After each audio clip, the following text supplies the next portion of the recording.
ይው ባለፈው ማለት ነው ፎሬክስ ሐራም ነው አልካት ጓደኛዬን ጠይቃ ነበርና ለምን ተዋሻለህ? ሱራ 7 179 አንብበው። ሱራ 7 179 አንብበው። ምን እንደሚል አንብብልን። አዝል ማለት ታውን ሸፈጣራው ላይ ወሰንኩኝ። ዝም ብዬ ምንም ሳልነግር እንዲፈታኝ ጠየቁት። ግድያ ሊያደርስ ይችላል ነው ያልሽው? አዎ ያኔ በጣም ከባድ በደል ነው የበደልኩት። እውነቱን ሁሉንም ነገር ገልጬ ብነግረው እሱም በረሃ ላይ ነው ያለው፣ ችግር ላይ ይወርቃል። ደግሞ ግድያም ሊያመጣብኝ ይችላል።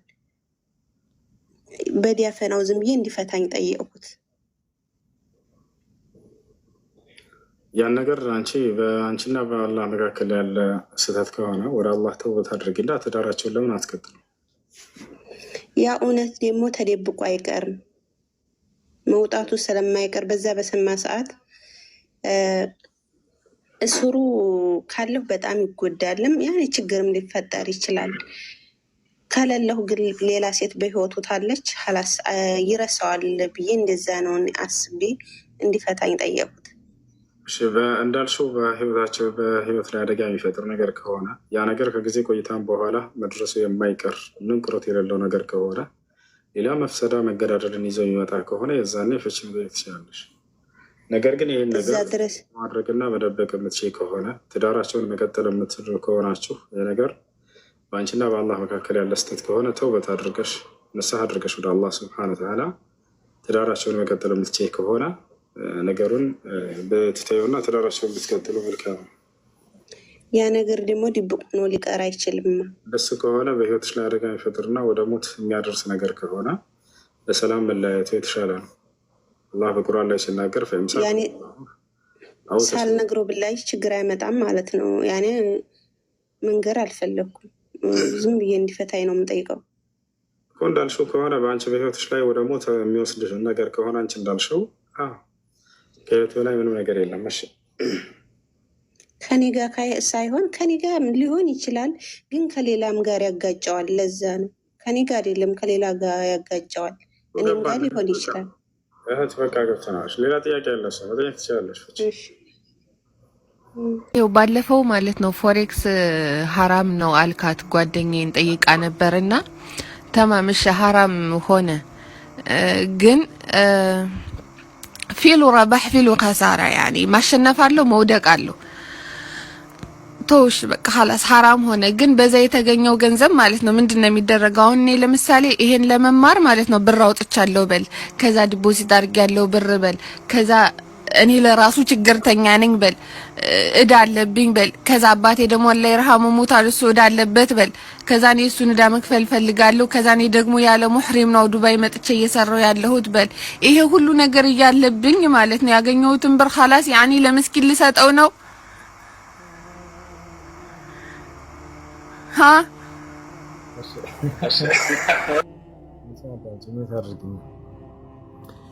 ስለ ፎሬክስ ዑለሞች ተጠይቀው ሐራም ነው ብለዋል። ከዚህ በፊት ፈትዋቸውን አውጥቻ ሳይቻቸዋለሁ። እሺ እንዳጠቃላይ በሐራም ከተገኘ ገንዘብ ያን ገንዘብ ምንድነው መደረግ ያለበት እንደ ኢስላም ከተባለ ቃለ አልኢማሙ አልዓላማ ሷሊሕ አልፈውዛን ሐፊዘሁላህ ተዓላ የተሰደቅ ብሂ ሊልፉቀራ። ሼኽ ሷሊሕ አልፈውዛን በዚህ ጉዳይ ተጠየቁ።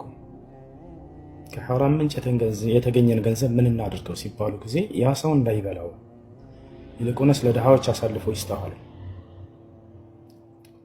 ድሃ ከሆነ ያሰው ለራሱ ያን ገንዘብ በሚሰጥ ጊዜ ለድሃዎች ይሰጣለሁ ብለው አወጣለሁ ቢል መልሶ እሱ ድህነት ላይ የሚወድቅ ከሆነ ሰው እጅ ላይ መልሶ የሚወድቅ ከሆነ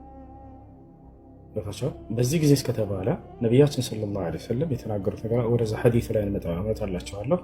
ምን ያደርገዋል ባጭሩ? ይሄ ሰው ድሃ የሚሆን ከሆነ መልሶ እዛው ራሱ ተውበት አድርጎ ወደ አላህ ሱብሓነሁ ወተዓላ ያን ገንዘብ ይጠቀማል። ከማንም በላይ ሰደቃ የሚገባው ድሃ ከሆነ ሰውየው ለራሱና ለቤተሰቡ ነውና ነቢያችን ሰለላሁ ዐለይሂ ወሰለም ወብደእ ቢመን ተዑል አሉ። ሰደቃ ስታደርግ ጊዜ ከምትቀልባቸው ከቤተሰቦች ይጀምራሉ። አያችሁ። ስለዚህ ከራስ ይጀምራል። ድሃ ከሆናችሁ ቤተሰቦች ድሃ ወደ አላህ ተውበት አድርገሽ ያን ገንዘብ ትጠቀማላችሁ። ለምን ተዋሻለህ? ሱራ 7 179 አንብበው። ሱራ 7 179 አንብበው። ምን እንደሚል አንብብልን። አዝል ማለት ተዋውን እሺ ሀዋሽ ፈጣሪ ያውቃል። ዝም ብለህ አንብበው እስኪ አሁን ህዝብ እየሰማ ሱራ 779 እየነገርኩህ እኮ ነው። አሁን ላውራ ትፈቅድልኛለህ? አንድ ደቂቃ። አዎ ግባና አንብበው። ላውራ አንድ ጊዜ ትፈቅድልኛለህ? ከሰዎችም ከጋኔኖችም ብዙዎችን ለገሃነም ፈጠርን በእርግጥ ይላል። ምንድነው ከቀጥታ ቃል እኮ ለገሃነም ፈጠርን ነው። አንብበው አሁን ዝም ብለህ እየሰማህ ፈጣሪ እኮ አንዴ ፍቀድልኝ፣ በቤቴ ላስፈቅድ። ትፈቅድልኛለህ? አንድ ደቂቃ። ላላ እኔ አይደለሁም ውሸታም ነህ አትበል። ቃሉ በቃል ይላል። ቃሉ እዚህ ያላችሁ በሙሉ ቁርአን ያላችሁ ግቡና ሱራ 779 አንብቡ። ቢያንስ ክርስቲያኑ ልጅ አዳምጠው እንስማ። ከዛ ማን እንደዋሻ ያውቃል።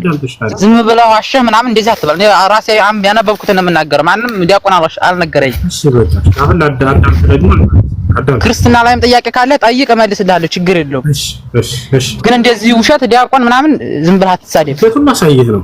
አዳምጥ እሺ። ከጋኔንም ከሰዎችንም ይታያቸዋል። የመጀመሪያው ውሸት ይሄ ነው። ውሸታም ያልኳቸው ለዚህ ነው። አላህ ሰውንና ጋኔንን የፈጠረው ለእሳት ነው ብለው ያስተምሯቸዋል። እንደዛ የሚል ቃሉ ላይ ያለው የለም፣ ውሸታቸው ነው። ከልጁ አይደለም ስህተት ያልኩት ለዚህ ነው። ልጁ መጥቶ የተናገረው የጫኑትን ነው። ገብታችኋል አይደል? ነገር ግን እዚህ ቦታ ላይ ሰዎችንም ጋኔኖችንም ይላል ወይ አይልም። ከሰዎችም ከጋኔኖችም ይላል። ከሰዎች የሆኑ ክፍሎች አሉ፣ ከጋኔኖችም የሆኑ ክፍሎች አሉ። ብዙዎችን ለገሃነም በእርግጥ ፈጠርን አለ። ምን አይነት ናቸው ከተባለ የትም ሳትሄዱ እዚሁ ጋር ይነግራቸዋል። ቀድሞ ስለወሰደባቸው ነው ወይ አይደለም፣ በስራቸው ምክንያት እንደሆነ እዚሁ ይናገራል። ለእነርሱ በእርሳቸው የማያውቁባቸው ልቦች አሏቸው አለ። ልብ አለው ግን ማወቅ አይፈልግም።